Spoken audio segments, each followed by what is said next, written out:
Well, I'm so glad that everyone is back on this episode. So, today on Inside the Mind of a Hacker, guys, we are going to talk about what is my number one tip for cybersecurity. And I just want everyone to know for one quick thing that security is, I think security is built in everything we do. I think privacy right now and security right now is basically naked. There's just no more security out there anymore. And everything that we do right now is just, exposed. There's security is just naked. There's nothing, privacy is dead. And I think that we're going to get into realization now of data privacy and data security where governments just don't want anyone to know what data they're snooping on us and listening to our phone calls and whatnot. So I just want you to know that security starts off with one key characteristic, and security starts with you. You have to do your own due diligence.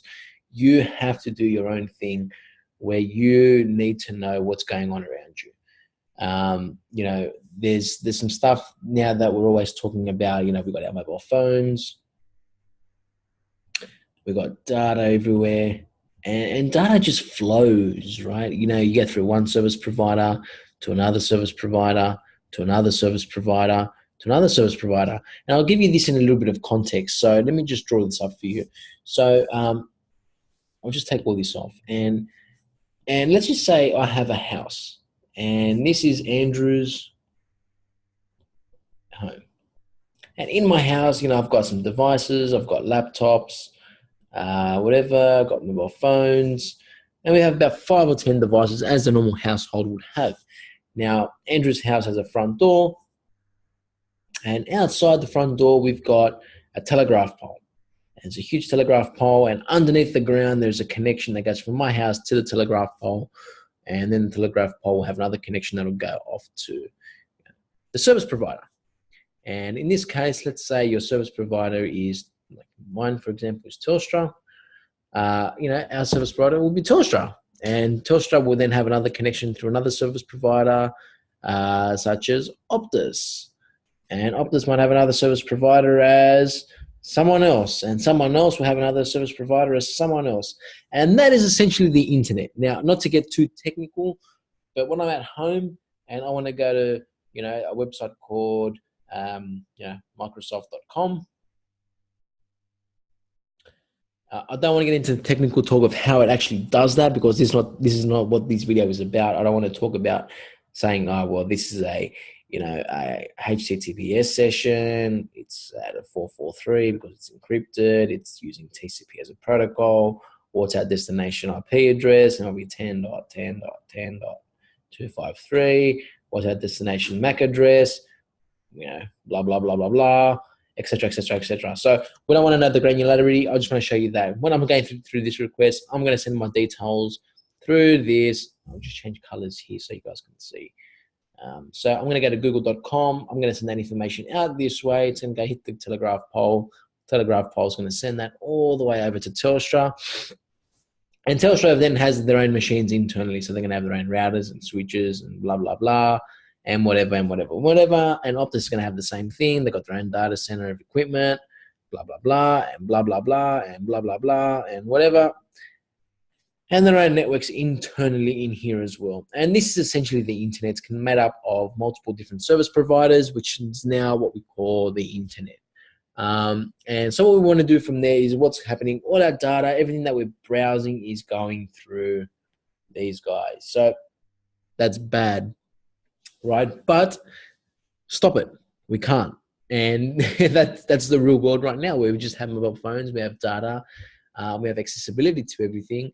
And it's the norm. And now we have obviously the Facebooks and, the Google, where we just have data everywhere, where, we'll go to a web page and it signs us in because it already knows our credentials.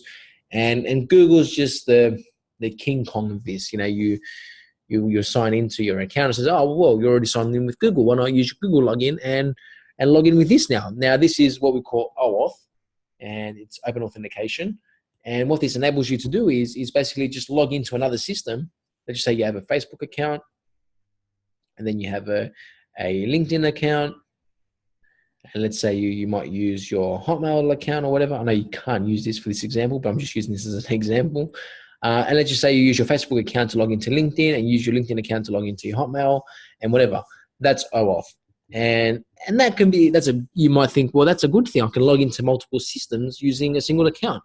Well, if you compromise one system, and I'm using the name John Doe as an account, and now compromise that system, then I have access to all these other systems as well. Now, all this data is going through service providers right now. So what does this mean for us? Like, everything that we do is naked in terms of there's no more privacy and there's no more security.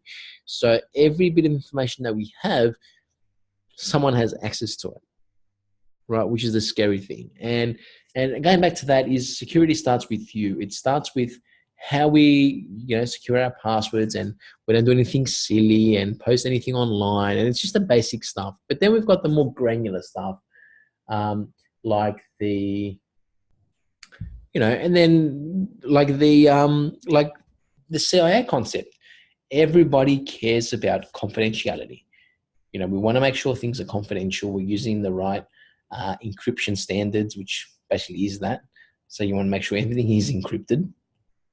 We want to make sure it has integrity, which means it can't be altered or modified in any way. So if if this Word file says it's called password list.txt,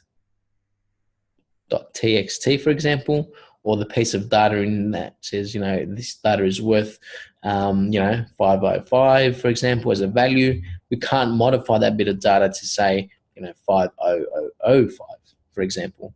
And we want to make sure that everything has and is available for us to use in a 24/7 environment. And it's available to the right people. And those that require access have access, and those that don't, who are basically unauthorized, do not have access to that sort of data. So that's what we need to worry about. We need to worry about the confidentiality. We need to worry about the integrity, and of course the availability as well. Guys, I hope that this has been informative. If you have any questions around, advice or tips, I'd love to hear about your tips. What do you think the number one tip is for cybersecurity in our modern world right now? Guys, have a lovely, lovely day, and we'll talk to you guys again very soon. Bye-bye.